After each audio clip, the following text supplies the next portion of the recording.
Welcome, dear friends, to Cardiac Radio at 11 p.m., nourishing our souls with the laws of love, a book that was brought from on high.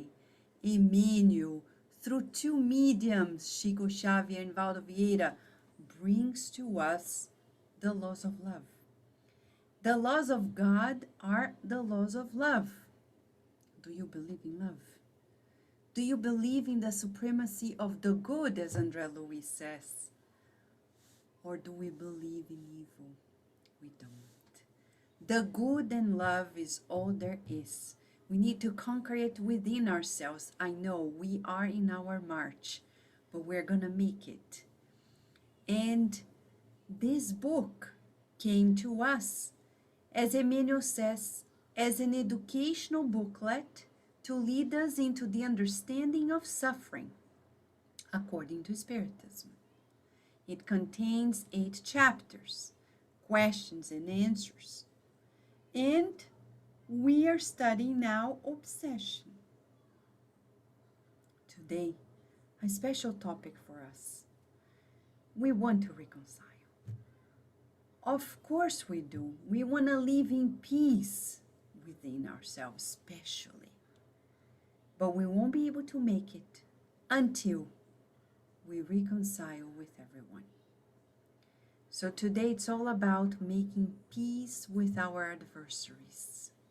Blessed are the meek and the peacemakers. We're not there yet. Maybe you are. I am not. But we will. I can already visualize ourselves, myself, ourselves, marching towards it, because that's the will of God. Visualize ourselves there. We can bring it, this future, closer to us. So in this chapter, Obsession, we're going to read 3 questions. They tie to one another. Somebody asked Emmanuel, and he kindly answered through Chico, Xavier, and Waldo Vieira.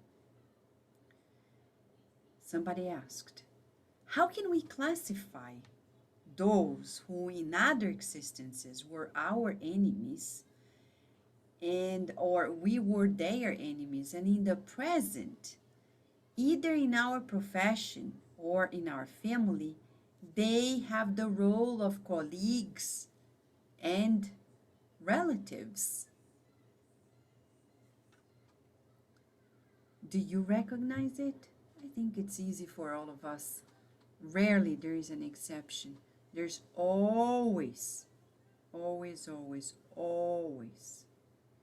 someone to reconcile.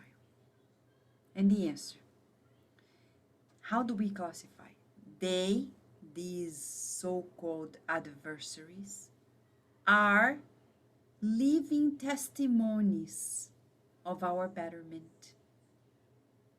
They test our moral energies.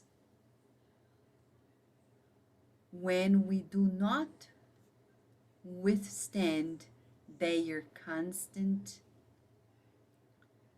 presence, they bring to us regenerative trials that we brought when we were reborn. They are instruments of progress, the progress that we aspire. They watch our deeds and they police our impulses. Now we got it. Sometimes it's a child in your life that is always pushing your limits. Sometimes it's a spouse. Sometimes it's a colleague at work, or a neighbor, or a relative, or a father, or a mother, or a sibling. It doesn't matter. But Emmanuel is here teaching us to see them differently. Saying, first, they are catalysts of our improvement. Think about it. If we were surrounded by people who are always vouching for our deeds, how are we going to grow? Somebody must be there and say, no, I don't think it's right. That's the law of society, to balance us out. That's why people, when they isolate themselves, they have less chance to evolve. Kardec, in the Medium's book, chapter 23, tells us that isolation, when we isolate ourselves from living with people, we are at a greater risk of entering obsession. Why? Because then the spirits who are obsessing us have easy ground to come and play in our minds.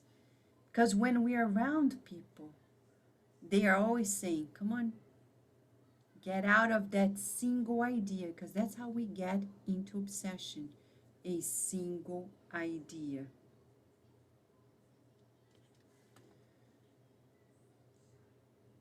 Emmanuel continues addressing this now by talking about when we're going to be at peace. When are we going to really be at peace with all who are for us natural aversions or difficult people? When? You want to date? When? The time is, let's write down the answer. One day, we're going to thank their collaboration like a student that is unsettled at school, but later rejoices for having gone through the demands of the teacher. In the Spiritist literature, we consider these adversaries teachers, because they are teaching us a new way. If we're always surrounded by people who are love and approve of ourselves every time, we don't grow. We need people, the differences. Diversity is so important. Diversity of opinions, diversity. It's hard because of our ego. Our ego creates obstacles to diversity. But then, our dear Emmanuel is saying, he doesn't reply giving us a date, but he says, the day you see them differently, you'll be at peace. So psychologically, Emmanuel is telling something to us.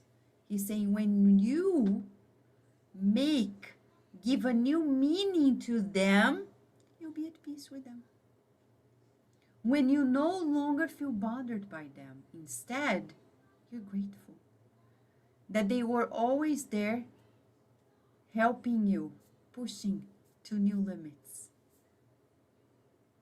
That's going to be the day. And he's right. In psychology, we learned that if we want to get out of stress, we need to give a new meaning to the stressors in our lives.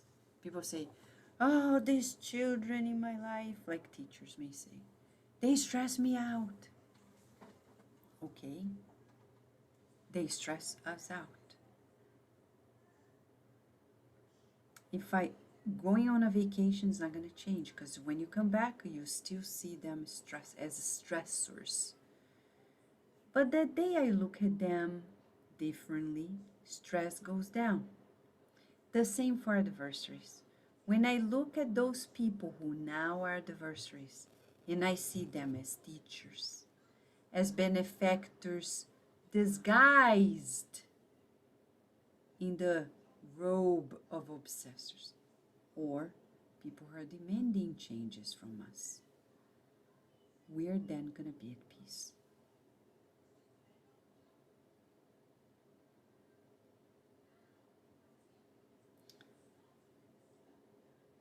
But Vanessa, there is a person in my life, well, that person is a child of God.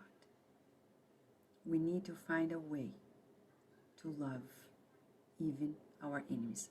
Easier said than done, for sure. But why are we here? Going to school and practice. Effort, repetition. Effort, repetition. Effort, repetition. Effort, repetition.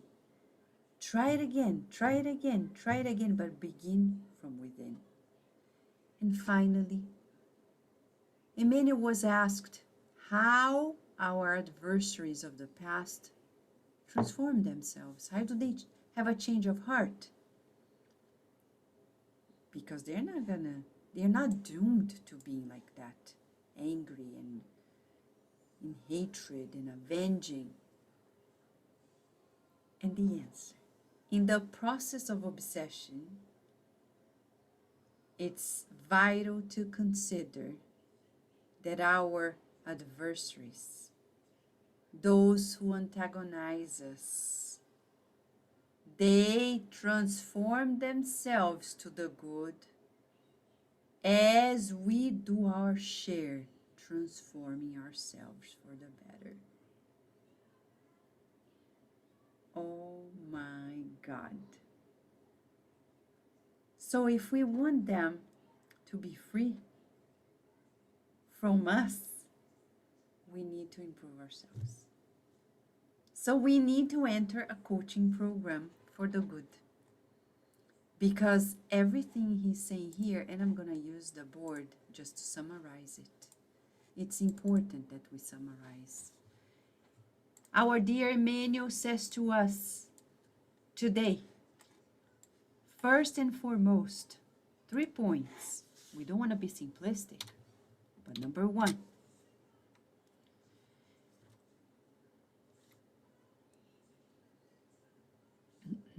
number 1. Okay, I'll see if I catch some of his words here. Okay, yeah.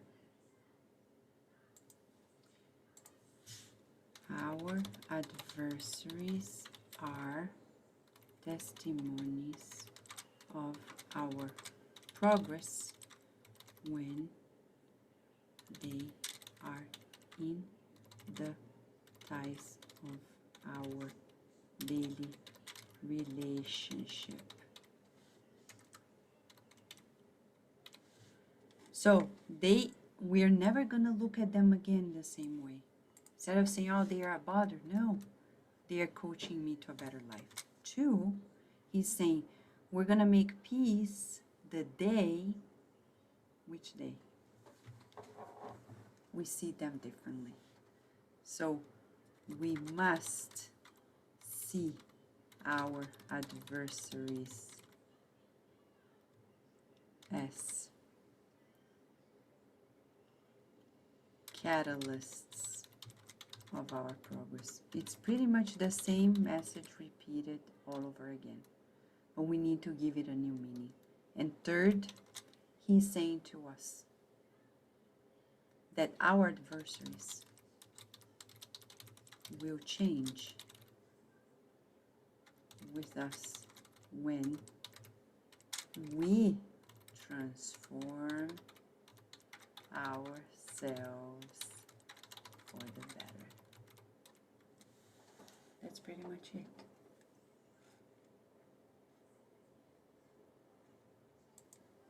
What do you think? You may be asking, what is the exercise today? Look at the doves behind me.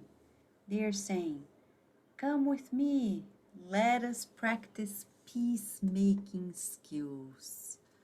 In peacemaking skills, we see adversaries in a different way. How do we see them? Not as adversaries any longer. So we are going to, in the next 24 hours, think of everyone who is possibly creating obstacles in our lives as blessed children of God. We're going to visualize them and offer to them a bouquet of white roses representing peace. And we're going to say, I want peace with you. I want peace with you. I want peace with you. That's what we're going to do. It's an exercise of the heart. But remember, you are not alone. Neither am I. We're never alone, but our protecting spirits are cheering for that day. If you say, but Vanessa, I don't have adversaries, good for you. Maybe we should give another name, because it's not adversaries, but it's like animosities. There's so many synonyms. What is important is to know the relationships that are not in harmony from the past to the present, we can pacify. Okay? That's the plan for all of us in the next 24 hours. We wish you a very beautiful day in peacemaking skills. Offering the white roses, offering the best of us. We wish you lots of blessings. And until tomorrow, God willing, here at Cardiac Radio, where we're always nourishing our souls.